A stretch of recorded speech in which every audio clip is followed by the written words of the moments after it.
Myriam Helmick est née le 26 janvier 1957. Connue pour sa nature amicale et extravertie, elle s'est facilement fait de nombreux amis. À l'âge de 42 ans, elle est mère de 2 enfants, un fils et une fille, et mariée à Jack Giles, 46 ans.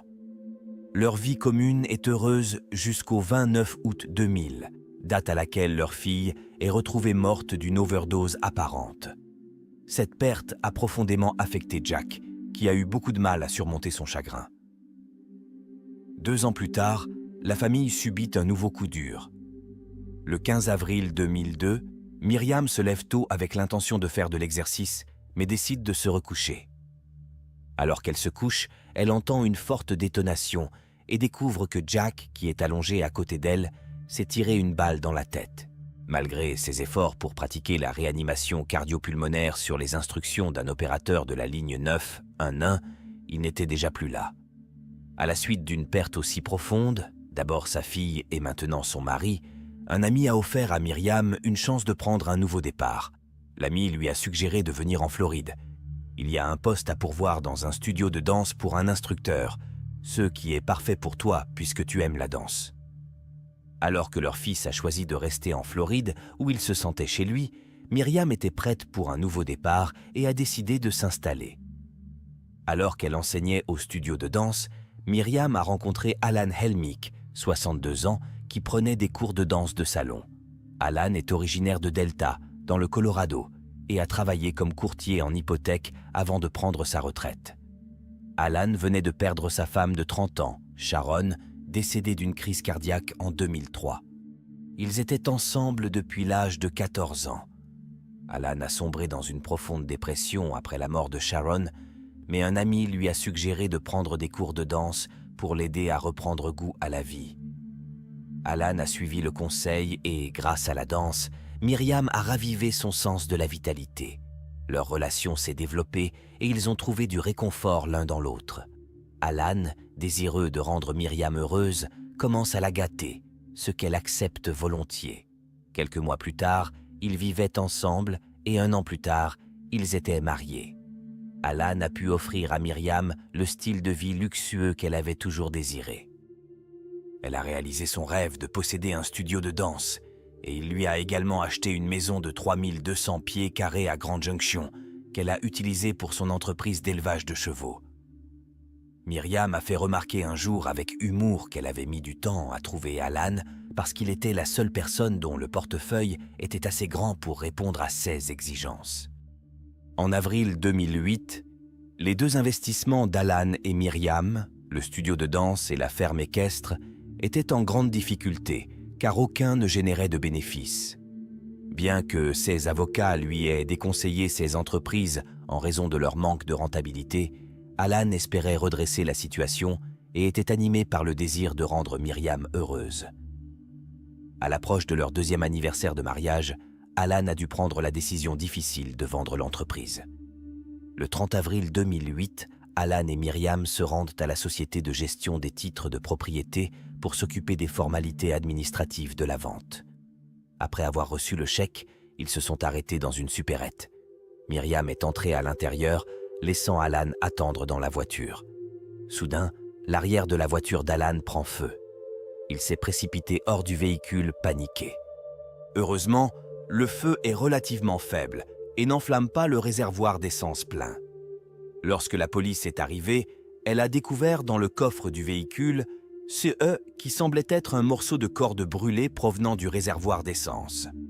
Il s'agissait d'un ancien modèle de voiture dont le réservoir d'essence était situé à l'arrière, près du coffre, ce qui est plus courant sur les véhicules plus anciens.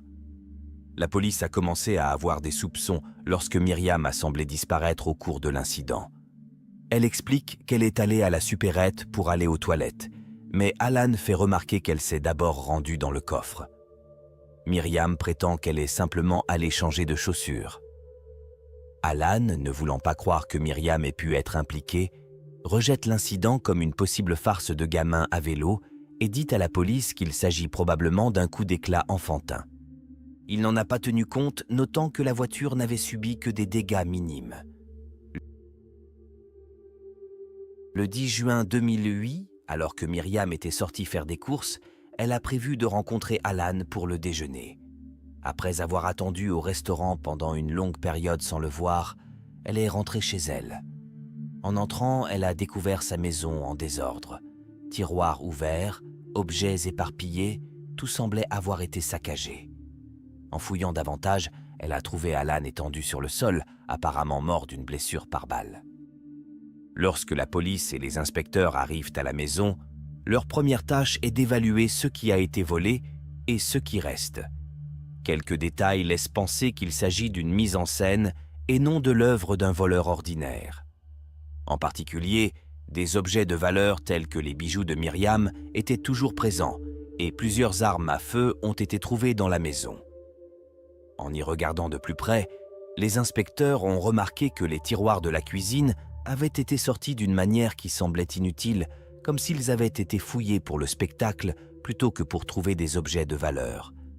Il semblait peu probable qu'un voleur cherche des objets de valeur parmi les ustensiles de cuisine. Les inspecteurs ont donc soupçonné qu'il s'agissait d'une mise en scène. Myriam a été interrogée. Elle a donné un compte-rendu clair de sa journée, étayé par les reçus de ses achats et de ses repas. Lorsqu'on lui demande si elle a des soupçons sur les responsables, elle mentionne Alan Jr., qui a été exclu du testament en raison d'un problème de drogue. Alan l'avait exclu du testament principalement pour le protéger de l'autodestruction. Cela a soulevé des questions. S'agissait-il d'un acte de vengeance? Alan Jr. était-il impliqué ou cherchait-il à obtenir de l'argent de la drogue? Alan a été abattu d'une balle de calibre 25 et une vérification rapide a révélé que le couple possédait une telle arme. Cependant, l'arme a disparu et a été présumée volée lors du cambriolage, ce qui en fait le seul objet dérobé. Les inspecteurs disposaient d'un indice important, mais devaient déterminer comment il s'inscrivait dans le cadre de l'enquête. Quelques jours plus tard, Myriam et une amie rentrent chez elle et trouvent une carte de vœux manuscrite déposée à leur porte. On pouvait y lire « Alan était le premier. Vous êtes la suivante. Cours, cours, cours. » Myriam, qui avait déjà dit à ses amis qu'elle se sentait traquée, a vu dans cette carte la confirmation de ses craintes. Elle l'a signalée à la police, qui l'a prise comme preuve. Cependant, ils ont trouvé le message plutôt ringard et n'étaient pas sûrs de sa signification. Le code barres au verso avait été enlevé, ce qui laissait supposer que l'expéditeur voulait cacher l'endroit où la carte avait été achetée. Effrayée, Myriam prend l'avion et retourne dans sa Floride natale. Elle retrouve son amie Aline Lee et quelques mois après avoir perdu Alan, Myriam se remet à fréquenter des hommes. Myriam m'a dit « J'ai trouvé ce site web », raconte Aline Lee. Elle m'a même dit « Il doit gagner au moins 500 000 $ par an. C'est une chercheuse d'or. » Pendant ce temps, la police du Colorado continuait d'enquêter sur le meurtre d'Alan Elmick. Ils ont retourné chaque pierre et toutes les pistes pointaient vers Myriam. Alan Jr. a été mis hors de cause lorsque la police a appris qu'il se trouvait hors de l'état au moment de la mort de son père. La police se concentre sur la mystérieuse carte de vœux envoyée à Myriam.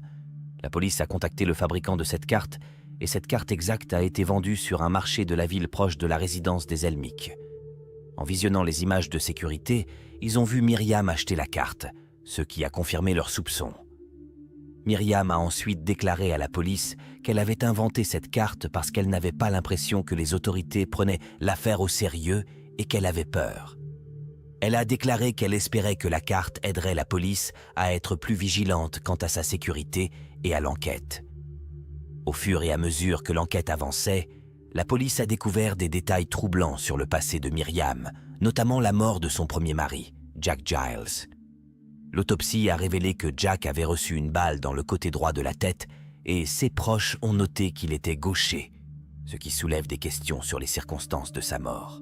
De plus, lors de l'appel 911, Myriam avait laissé entendre qu'elle avait pratiqué un massage cardiaque, mais il n'y avait pas de sang sur elle à l'arrivée de la police, ce qui a jeté le doute sur son récit.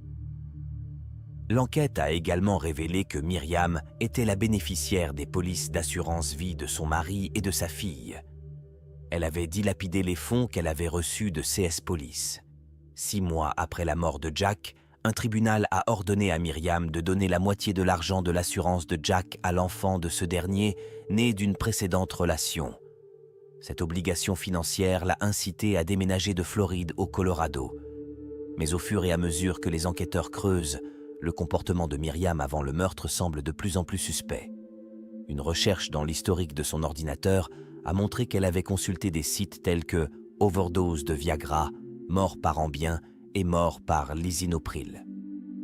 À l'époque, Alan prenait beaucoup de médicaments et était en grande partie cloué au lit. Les autorités ont appris que, plus tôt dans l'année du décès d'Alan, elle avait tenté en vain d'obtenir une police d'assurance de 2 millions de dollars pour Alan, sans jamais le lui dire. On a ensuite appris que Myriam avait falsifié au moins 7 chèques au nom d'Alan, pour un montant total d'environ 16 000 dollars.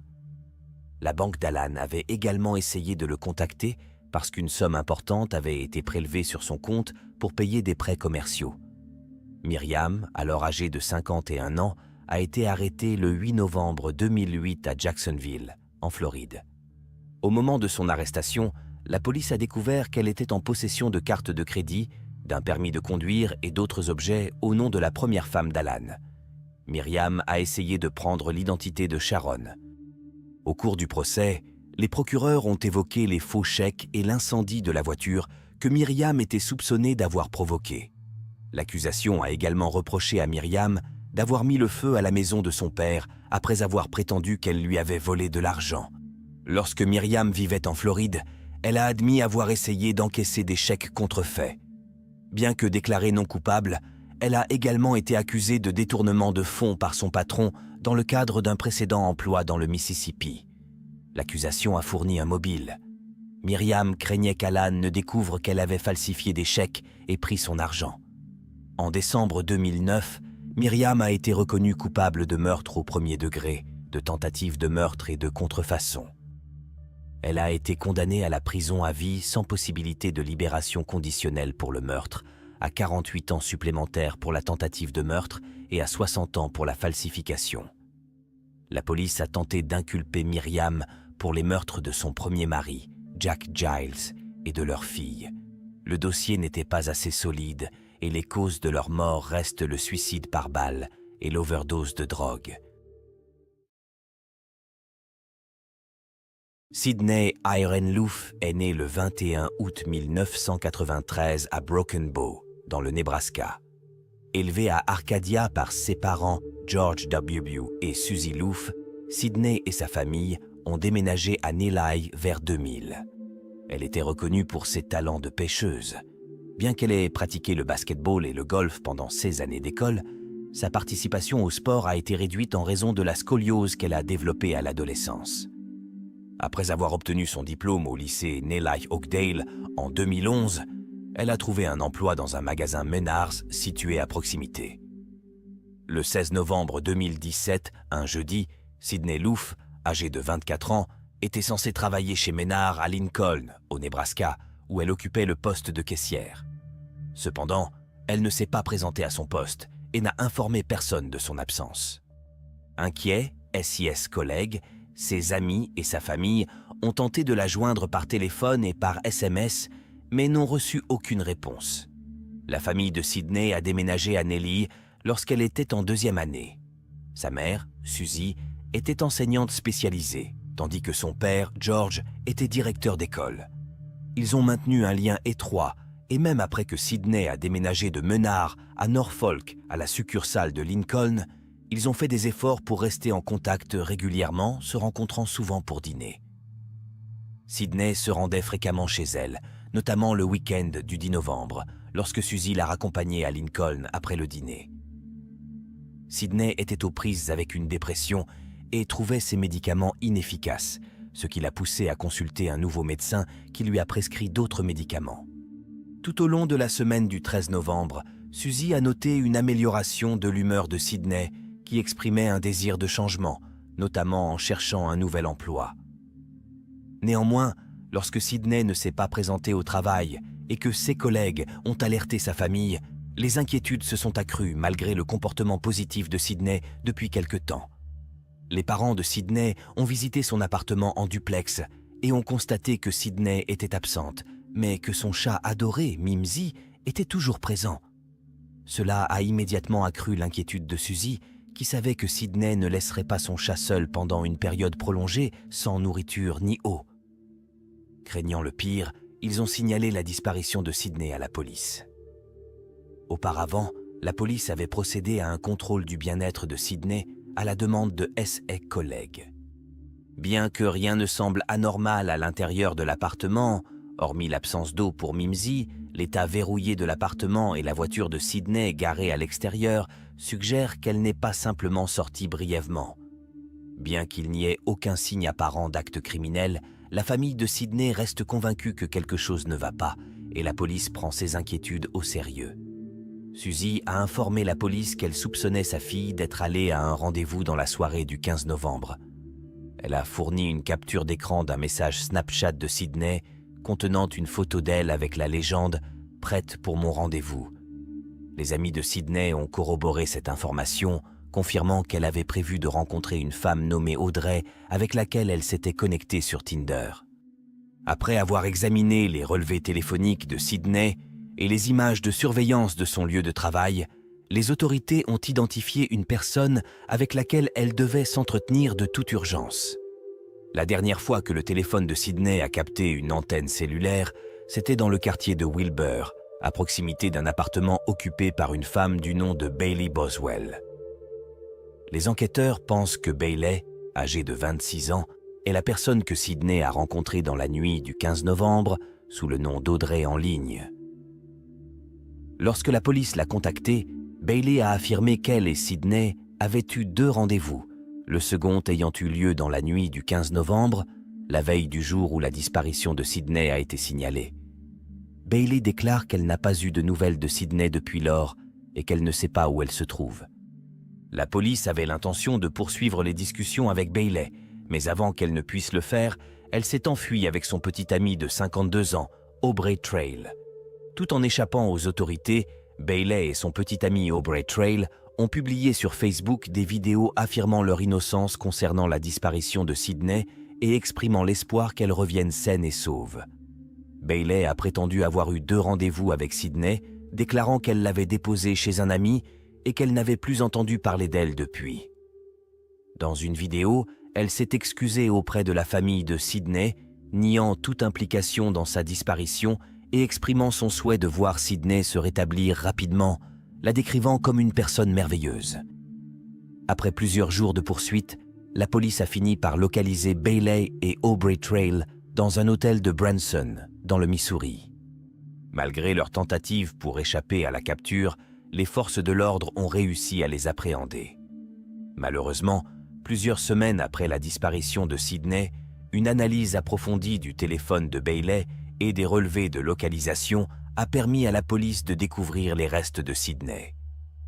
Il est choquant de constater que le corps de Sydney a été démembré et que ses restes ont été divisés en 14 parties et placés dans des sacs poubelles en plastique noir dispersés dans les fossés du comté de Clay. Il est à noter que certains organes de Sydney, dont son cœur, ont disparu. Bailey et Aubrey ont été accusés de meurtre au 1er degré, d'élimination inappropriée de restes humains et de conspiration en vue de commettre un meurtre. Alors que Bailey a plaidé non coupable des 3 chefs d'accusation, Aubrey a plaidé non coupable du meurtre et de la conspiration, mais a admis sa culpabilité pour l'élimination inappropriée de restes humains. Bien que des procès séparés aient été ordonnés, l'accusation a présenté des dossiers essentiellement identiques contre Bailey et Aubrey. Les procès se déroulent à Lexington, la défense estimant que la grande publicité faite autour de l'affaire empêcherait la tenue d'un procès équitable à Wilbur. L'accusation a affirmé que Sydney avait été assassinée par strangulation dans le cadre d'une attaque préméditée et méticuleusement planifiée par Aubrey et Bailey pour réaliser un fantasme sexuel dépravé. L'accusation a soutenu qu'Aubrey et Bailey étaient à la tête d'un groupe cherchant à recruter des jeunes femmes pour des activités sexuelles, Bailey utilisant Tinder pour trouver des victimes potentielles. Les preuves présentées au jury indiquent que Bailey a pris contact avec Sidney via Tinder, ce qui a conduit à un rendez-vous au cours duquel ils ont conduit, conversé et consommé de l'alcool et des substances interdites. Bailey a ensuite organisé une nouvelle rencontre avec Sidney dans la nuit du 15 novembre, demande que Sidney a acceptée. Bailey a amené Sidney dans l'appartement qu'il partageait avec Aubrey dans le sous-sol de Wilbur. Selon l'accusation, à l'arrivée de Sidney, Bailey et Aubrey l'ont immédiatement attaqué, l'étranglant avec une rallonge électrique sur le sol du salon. Ils ont affirmé que Sidney avait été tué dans les 24 minutes suivant son entrée dans l'appartement. Après le meurtre, Bailey et Aubrey ont méticuleusement nettoyé l'appartement, ce qui faisait partie de leur plan prémédité, a soutenu l'accusation. Ils ont ensuite démembré Sidney et se sont débarrassés de ses restes dans le comté de Clay le lendemain, 16 novembre. Les images de surveillance présentées au jury montrent Bailey et Aubrey en train d'acheter des outils de démembrement et des produits de nettoyage le 15 novembre, quelques heures seulement avant le meurtre de Sidney.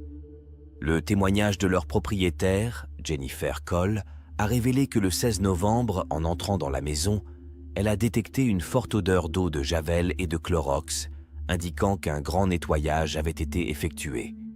Il a été établi que la mort de Sidney était un homicide par strangulation, comme l'a révélé l'autopsie pratiquée sur les 13 parties du corps retrouvées. L'examen a révélé des abrasions sur les poignets de Sidney, une blessure à la tête, des lobes d'oreilles déchirés, ainsi que des abrasions et des ecchymoses dans le dos.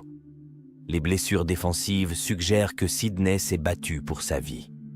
Le docteur Michel Elief, médecin légiste, a déclaré au tribunal que la cause du décès de Sidney était un homicide par strangulation. Les rapports toxicologiques ont révélé la présence d'antidépresseurs dans l'organisme de Sidney. En outre, il a été noté au cours de la procédure qu'en dehors des organes manquants, la partie du corps de Sidney qui n'a pas été retrouvée est la partie supérieure de son bras gauche, plus précisément la zone située au-dessus du coude et au-dessous de l'épaule. Au cours du procès d'Aubrey, il s'est emporté, proclamant avec véhémence l'innocence de Bailey dans la mort de Sidney. « Bailey est innocent, je vous maudis tous ». Il s'est ensuite infligé des blessures en se tranchant la gorge à 3 reprises avec une lame de rasoir. Après cet incident, Aubrey n'a pas assisté au procès pendant 2 semaines. Lorsqu'il réapparaît enfin dans la salle d'audience au cours de la phase de défense, uniquement pour témoigner, il est amené en fauteuil roulant et fait remarquer au juge avec un sourire en coin « Je vais être bon ». Il est rare qu'un accusé témoigne à son propre procès en raison des risques encourus, tels que révéler trop d'informations, avoir du mal à répondre efficacement aux questions ou faire preuve d'hostilité à l'égard des avocats qui l'interrogent, ce qui pourrait avoir un impact défavorable sur la perception du jury. Toutefois, dans le CS d'Aubrey, sa décision de témoigner n'était pas aussi inhabituelle en raison de ses nombreuses interactions antérieures avec la police après son arrestation. Lors des premiers interrogatoires de police qui ont suivi son arrestation, Aubrey a raconté une histoire bizarre concernant une prétendue secte sexuelle dont lui et Bailey auraient fait partie. Il a parlé de sorcellerie, a affirmé être un vampire capable de voler et s'est présenté comme le chef d'un culte sexuel comptant des sorcières parmi ses membres. Selon le récit initial d'Aubrey, les sorcières auraient acquis leur pouvoir en torturant et en tuant d'autres femmes. En ce qui concerne la mort de Sidney, Aubrey a affirmé l'avoir payé 5 000 $ pour qu'elle participe à un fantasme sexuel avec 2 autres femmes.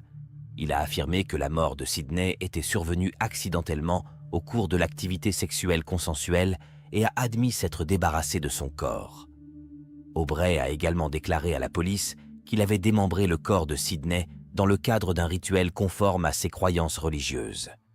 Il a affirmé avoir vidé son sang pour remettre son âme au Dieu dans un lieu sacré et avoir arrangé les parties de son corps pour accélérer son processus de réincarnation. Lors de son témoignage, Aubrey a informé le jury que lui et Bailey avaient rencontré Sidney en mars 2017 et l'avaient payé pour participer à leurs activités illicites en raison de ses besoins financiers. Il a affirmé qu'ils avaient perdu le contact par la suite, mais en novembre 2017, Bailey a cherché à relancer leur relation et a de nouveau contacté Sidney. Aubrey a affirmé que Sidney, qui avait besoin d'argent, avait accepté de le rencontrer le 15 novembre, raison pour laquelle il se trouvait chez Menards ce jour-là. Aubrey a affirmé avoir offert à Sydney 5 000 $ pour qu'elle participe à leur opération de volume d'antiquités. Plus tard dans la soirée, ils se sont livrés tous les trois à des activités sexuelles, au cours desquelles Sydney a été accidentellement asphyxiée par une rallonge électrique qu'ils utilisaient dans le cadre d'un jeu sexuel. Aubrey a déclaré « Ce qui suit.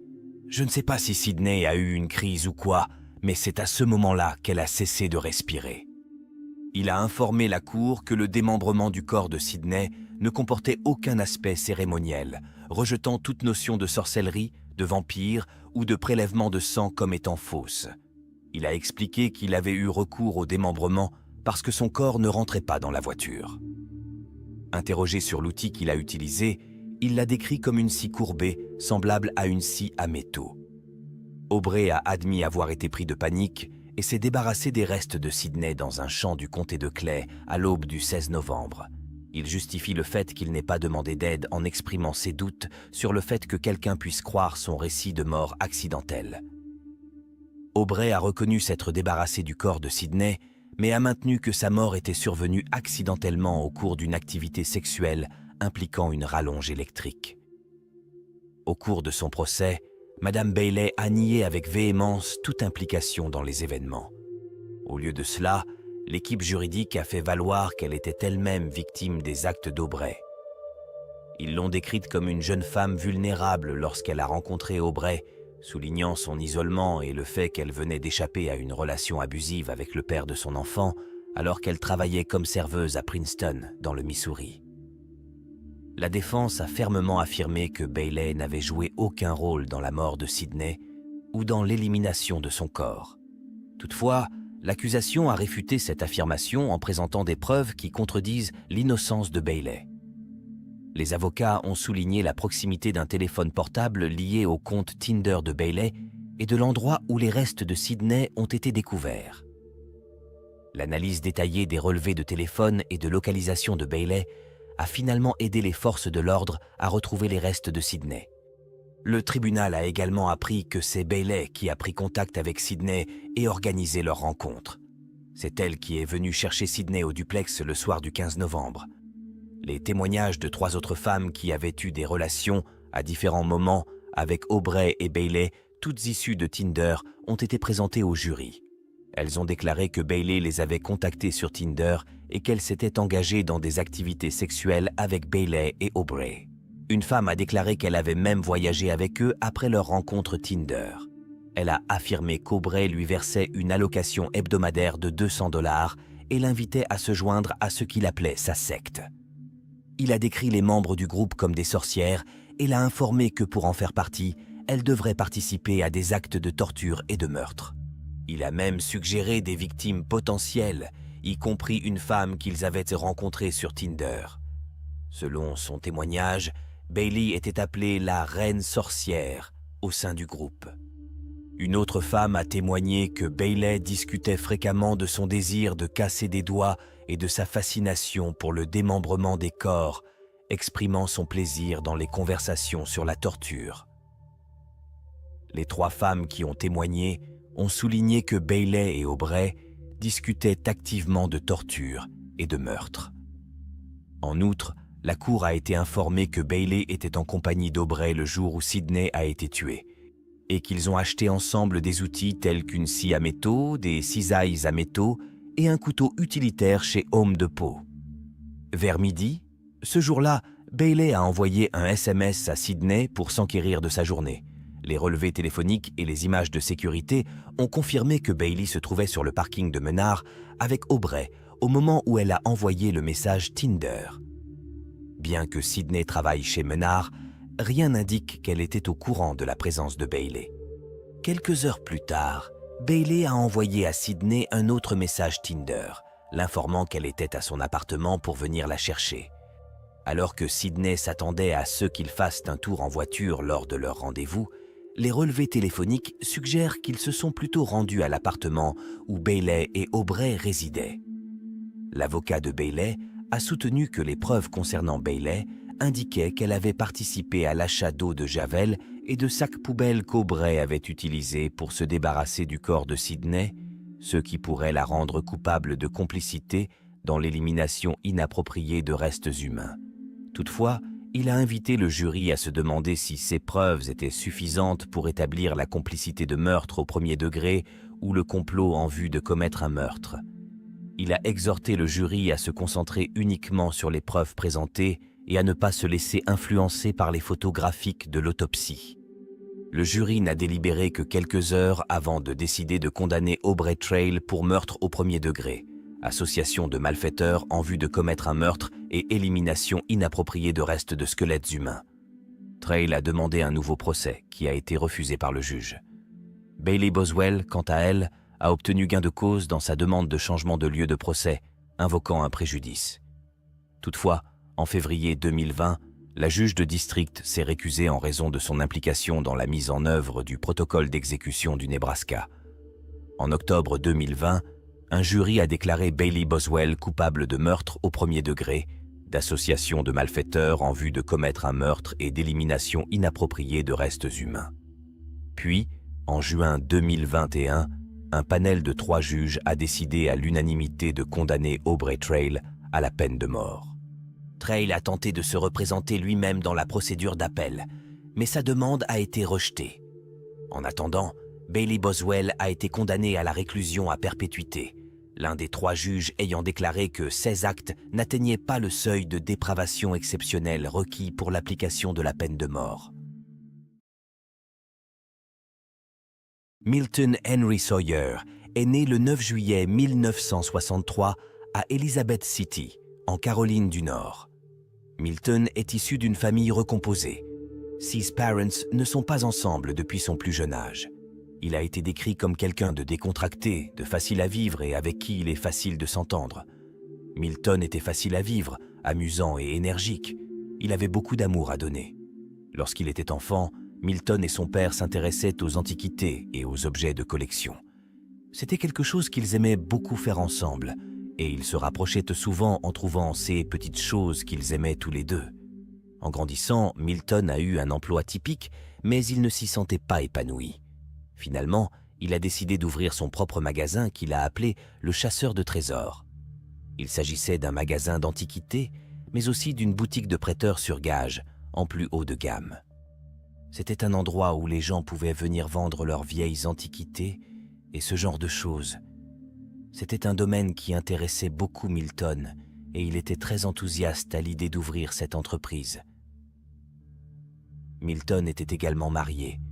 Il avait quelques enfants avec sa femme et il aimait être père.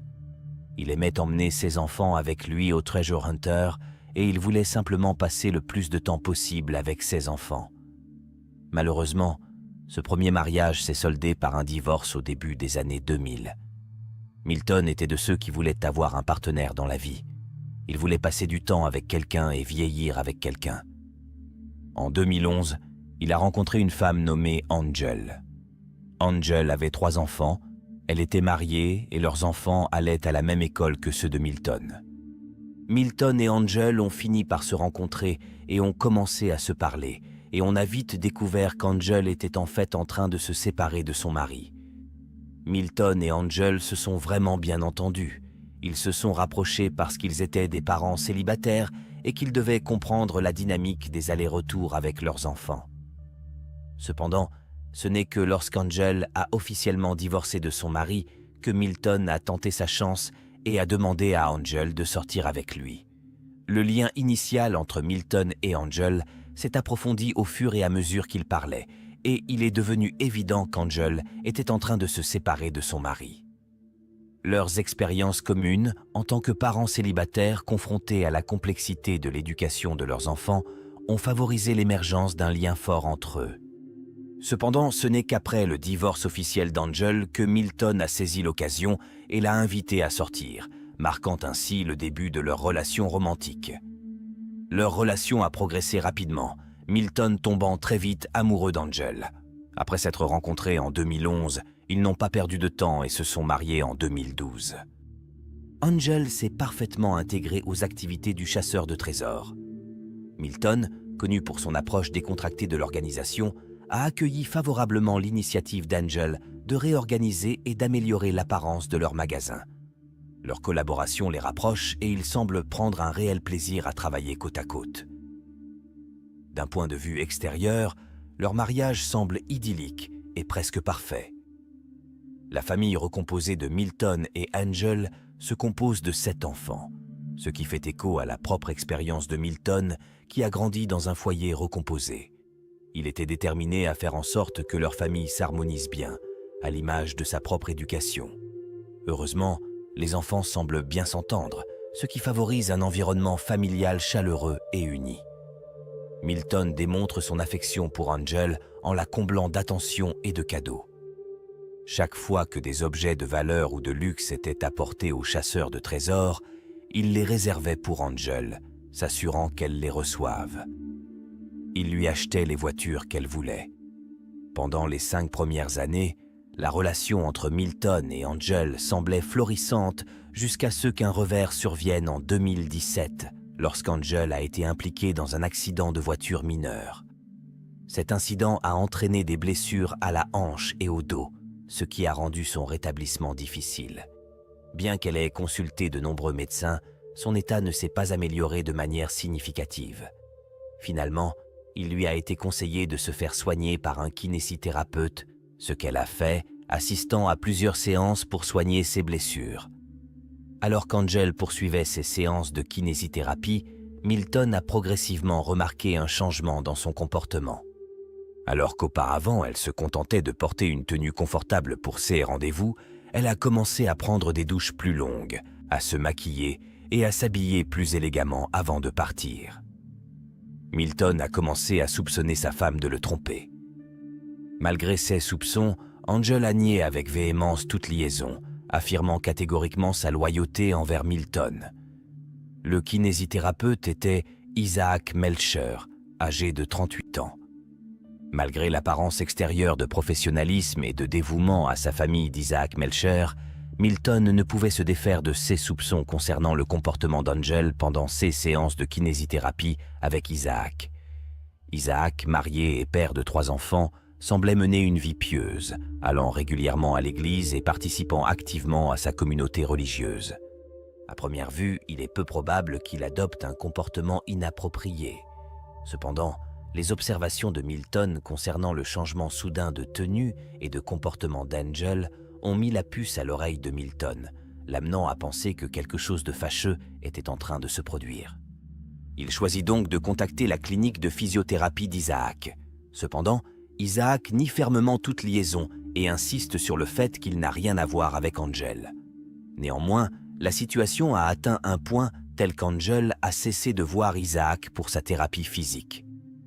Bien qu'elle ait nié avec véhémence toute liaison avec Isaac, la tension continue de monter. Aux premières heures du 2 août 2018, vers 2 heures du matin, le voisin des Sawyer est réveillé par Angel qui frappe à sa porte. En répondant, il remarque une blessure sur la tête d'Angel, qui l'informe que quelqu'un s'est introduit dans leur maison et que Milton est mort. Paniquée, la voisine compose immédiatement le 911, demandant d'urgence l'aide de la police. À leur arrivée, les policiers pénètrent dans la maison des Sawyer et découvrent le chaos, en particulier dans leur chambre qui a été entièrement saccagée. Le corps sans vie de Milton est découvert sur le sol de la salle de bain, les mains liées dans le dos. Tragiquement, Milton était déjà décédé à leur arrivée. Angel est emmenée à l'hôpital le plus proche pour y être examinée et la blessure qu'elle porte à la tête y est évaluée. Heureusement, la blessure n'est pas grave et on s'attend à ce qu'elle se rétablisse bien. L'hypothèse initiale du médecin légiste suggère que la cause de la mort de Milton pourrait être une asphyxie positionnelle. Compte tenu de la taille importante de Milton et du fait que ses mains étaient attachées derrière son dos alors qu'il était allongé sur une surface dure, on a émis l'hypothèse qu'il aurait pu avoir du mal à respirer. Le médecin légiste a penché pour la possibilité que la mort de Milton ne soit pas entièrement accidentelle en raison d'une effraction, mais pas nécessairement intentionnelle non plus. La théorie suggère que l'intrus n'a peut-être pas délibérément essayé de tuer Milton, créant ainsi une issue complexe et potentiellement involontaire. Les voisins ont fourni peu d'informations aux enquêteurs, déclarant qu'ils n'avaient entendu qu'un bruit fort pendant la nuit et rien de plus. Les enquêteurs ont donc décidé d'interroger Angel à l'hôpital, où elle a livré un récit convaincant. Selon Angel, plus tôt dans la journée, un couple s'était rendu dans leur magasin, le chasseur de trésors, pour vendre une télévision. Cet événement ne sort pas de l'ordinaire, car Milton se livrait souvent à des transactions quelque peu douteuses. Angel a affirmé qu'elle était certaine que la télévision avait été volée et qu'elle avait